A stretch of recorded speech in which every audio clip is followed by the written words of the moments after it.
Hi guys, this is John with Appalachian Homes, People and Places, and I'm at the birthplace of KFC. You know what Kentucky Fried Chicken is. You've been eating it your whole life, and this is where it started in Corbin, Kentucky, back in the early 30s.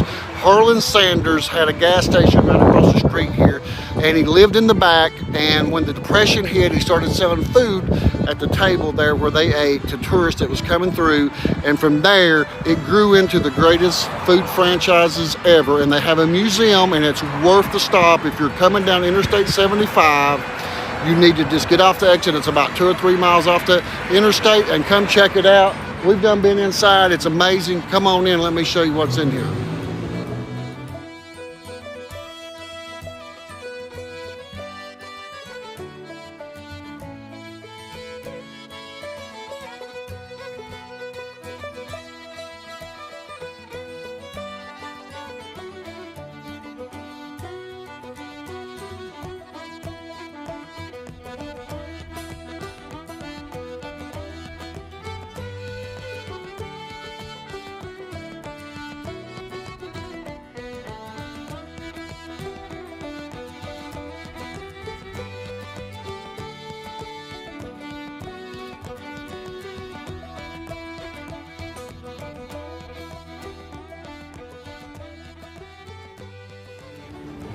Oh, that's cool. I like that.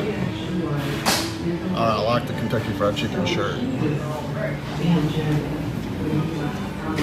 Ain't where it all began.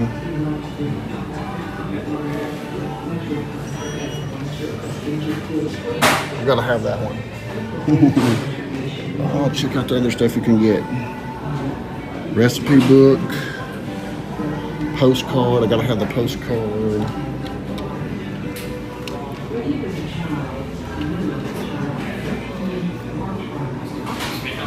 What's this down here? Is this an apron?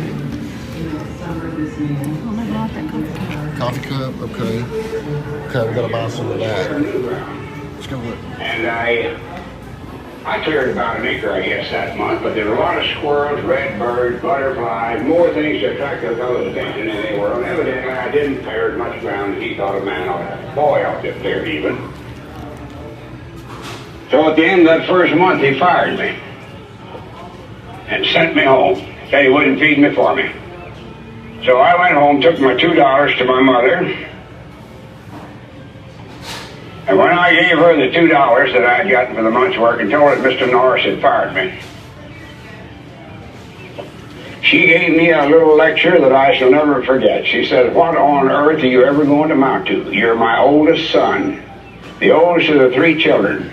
You've got no father. I got nobody to help me depend on but you. And to think that you're so no count that you couldn't hold a job at $2 a month."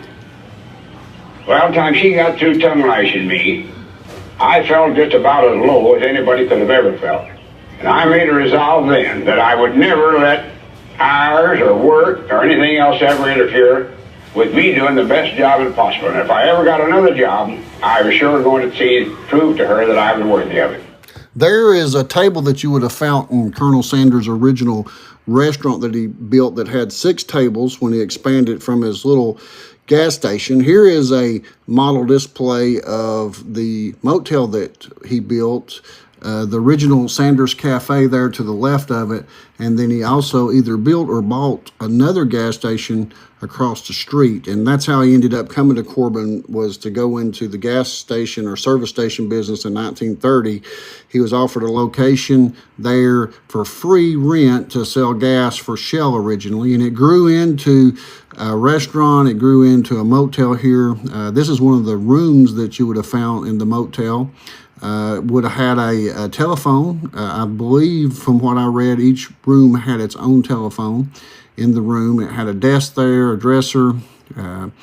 You can see as you go through the museum, it's got a lot of different things that you can look at. You can spend many hours reading and looking at the different exhibits that they have set up. I found the bathroom here to be very neat. It's very clean, and Harland Sanders, one of the things that he talked about and emphasized on was white, using white and keeping things clean so you could see it. And this was neat and clean bathroom. So in 1940, this would have been a pretty nice motel coming down Highway 25W. You could stop and get a motel, get some gas, and buy some fried chicken. And little did they know, the guy that was cooking for them back then was going to become world famous. Here are some of the kitchen facility items that you would have found there in the kitchen back in the 40s and 50s when Harland ran the restaurant there.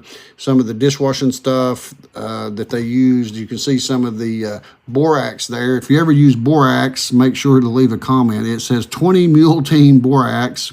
It was used for a lot of different things. You can wash your dishes with it and wash your clothes with it, and you also can kill ants with it. There you see a refrigerator door that was on the original refrigerator that was in the restaurant that he used. And I'm not for sure how much of this equipment was original to the original restaurant, but I believe some of it was originally used there by Harland Sanders. And he did sell out in 1952 to go on the road to sell franchises. And I'm not really for sure, I didn't find the information who bought this location in 1952 and who took it over. So I have some questions I'd like to ask, but they don't actually have somebody there on staff that works the museum. It's kind of neat. You can go in and eat there. It's one of the few places you'll ever go into a museum and be able to eat any place in there just about you want. And right here, the pressure cooker is what really revolutionized Harland Sanders cooking, because it took so long to pan fry the chicken that he couldn't keep up. And when the pressure cooker came out, he modified it to make it into using it to fry chicken. And here's his original recipe, spices, the 11 herbs and spices, and that's how you would have saw it packaged in the 60s. And that's what he did in 1952. He went out and started selling these recipes, this secret recipe to the franchisees. And that's how he felt like how he was going to make his money. Instead of just running the restaurants himself, he decided he would sell his secret recipe there, and that's what he did. Here are some of the museum displays of some of the dishes that you would have found back in the early 40s and 50s. You would have found real glassware in there in the Sanders Cafe. We find that here's where he went into the motel business, and he expanded into he might have had, I think he had bought a motel in Asheville, Kentucky also, or Asheville, North Carolina. He bought a motel, I believe, that burnt at some point. So he had some other business adventures, and there's so much history here that to put it in this little video, I'm going to leave so much out. But the main thing was that he was born in 1890, and in 1895 his father passed away, and by age 7 he was having to learn to cook for his siblings, and his mom went to work and left him there taking care of the kids. And from there, it turned into what we know as KFC today. Here are some of the different buckets that they used over the years. They didn't have a date on these that I could find, and I probably was overlooking something, but I always love to know the dates of when something was used. And I'm not for sure what the very first bucket looked like, but apparently they used different buckets at different times over the years. And I'm sure there's people that have collections, just like you see right here, of KFC buckets and memorabilia and toys. This is the second largest food franchise in the world, and with over 22,000 locations and tens of thousands of employees. This company grew from this little boy that was 7 years old and started cooking and tried to help, with the family and taking care of things with his siblings. He only went to school to the 7th grade. He only had a 7th grade education. And one of the things I learned there that was interesting, that Colonel Sanders always continued to learn. Always into his 70s and 80s, he was continually going to motivational speaking type events and Zig Ziglar events, and learning how to be more motivated and to learn. He never quit learning, and it took him by the time most people retired, Colonel Sanders was just getting started. He didn't give up. He kept working. He had a great work ethic. You know, he insisted on cleanliness and quality, and he had this, you know, recipe that who knows when he first came up with it. Maybe when he was 7 or 8 years old, he started using these 11 herbs and spices. And nobody really knows what they are. All he'll tell you is there's salt and pepper in there, but the others we don't know. That recipe is locked in a vault probably in Louisville, Kentucky at their main headquarters. Now here was something that was neat. It was a little statue of him sitting there, and so I had to get my picture taken with the statue. And you know, the colonels made me the man I am. I've eaten a lot of chicken over the years, and the first Kentucky Fried Chicken I remember came to La Follette, Jacksboro area in East Tennessee in my county here in Campbell County back in the early 70s, and it was one of the very first chain restaurants to come here, and I've been eating there ever since I was a kid.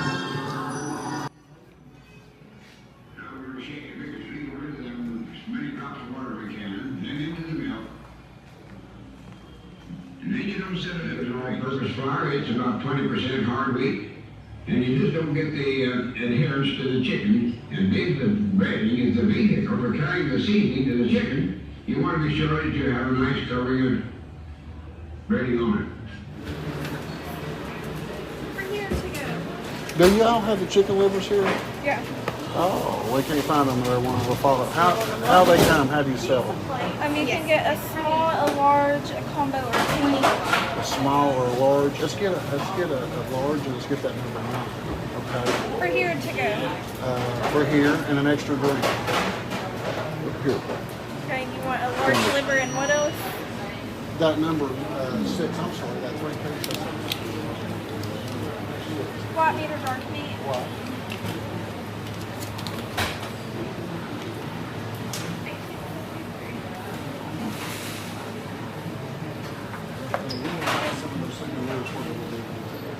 You just come here. We'll do that.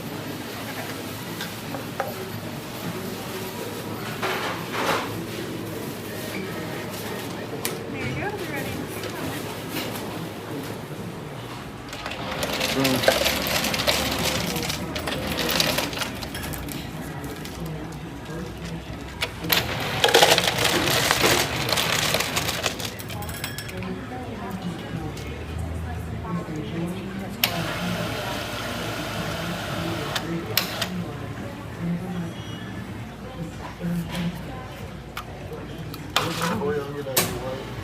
Oh no, I'm not hurrying. No hurry. No. All right, so we've been looking around the museum and we have found a lot of interesting things. So we took a break to eat. We had to eat here. Believe it or not, I've already ate a KFC in my hometown La Follette today earlier, but they don't have chicken livers there. I guess some of them's franchise owned. I'm not for sure. And look here what we found. Chicken livers at this one. And they have these new plates that I like, that they put their stuff in instead of the boxes. And I always recommend for a good value meal, I buy the number 15. It's a chicken breast and a side and a drink and a cookie. I think it's an excellent value if you're eating out. We're gonna eat here. Yeah, this ain't all mine. Jody's helping me eat, but I'm glad to get these chicken livers. We're gonna take some home, but we're gonna eat and then look around a little bit more.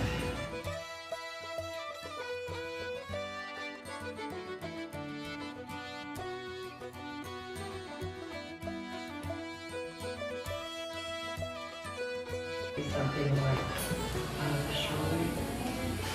This is bread over at store 45. The colonel is here.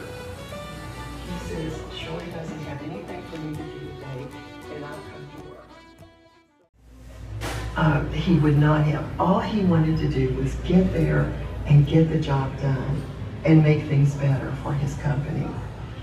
If I would have said, I don't know what you're going to do when you get there, just wing it, he would have tried to do that because of his work ethic. He had a tremendous stamina and work ethic for the job ahead and the job that was to be done.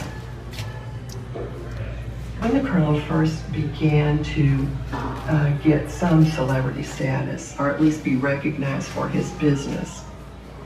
He was asked to be on an early television panel show of business people. And so he had been traveling, and back then it was very common for Southern men to all have a white suit for summer, usually white linen. And he didn't have much money, he didn't have a lot of clothes, and he had left Corbin in this white suit, not expecting that he would be later invited to be on this panel show. He went to this business meeting trying to talk about his product to other business leaders and possible franchisees. And so when they asked him to go on the panel show, all he had was this white suit that he had been wearing for several days. And he of course accepted and went up on stage and participated in the panel discussion.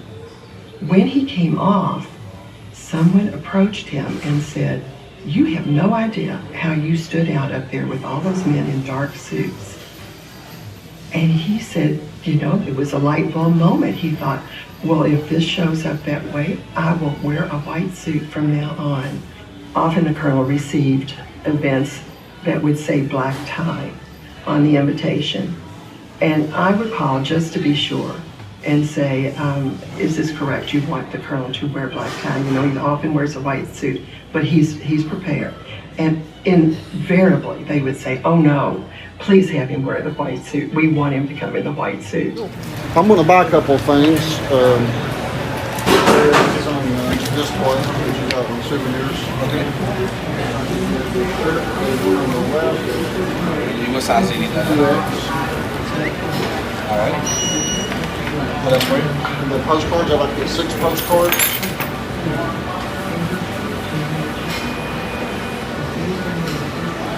Okay. The magnets, I'd like to get 2 of the magnets. And the buttons, I'm going to put the buttons. Okay. The coffee cup. Is that it? Oh, good. It's gonna be $35.98.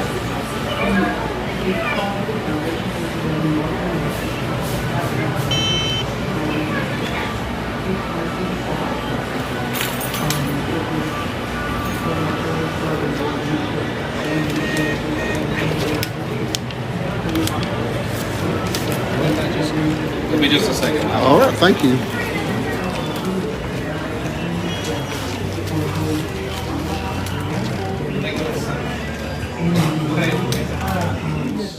All right, we're waiting to get some of the souvenirs I just bought. I bought a button, magnets, postcards, a coffee cup, and a t-shirt. There's 2 double doors on that end, 2 double doors on this end. And one time the management decided to make a pathway from those double doors all the way to the other double doors. And one of my friends rode his dirt bike, rode a wheelie all the way through there.